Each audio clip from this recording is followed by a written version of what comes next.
President. The senator from Washington. Mr. President, reserving the right to object. I am not going to mince words here. It is ridiculous to claim that this bill protects IVF when it does nothing of the sort. In fact, it explicitly allows states to restrict IVF in all sorts of ways. It's literally in the bill text.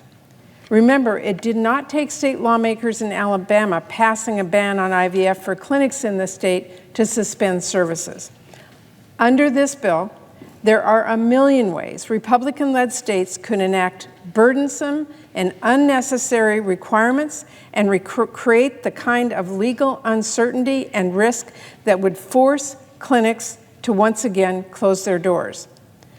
Also, even though it is an inherent part of the IVF process that families will make more embryos than they need, this bill does absolutely nothing, not a single thing, to ensure families who use IVF can have their clinics dispose of unused embryos without facing legal threats for a standard medical procedure.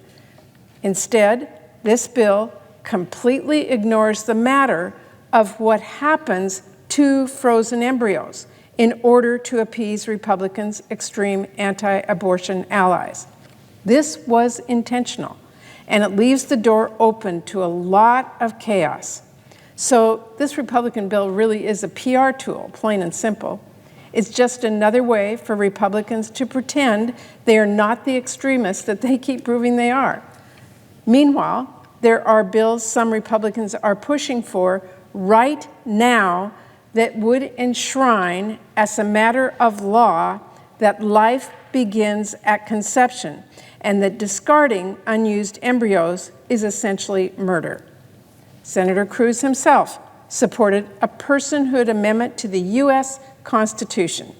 No way around that. The junior senator from Texas wanted to change the United States Constitution to give embryos the same rights as living, breathing human beings. Look, the stone-cold reality is that you cannot protect IVF and champion fetal personhood. So I'd like to ask my colleagues who are offering this enormously inadequate bill, and I hope they do answer directly, do you support letting parents have clinics dispose of unused embryos, which is a typical part of the IVF process?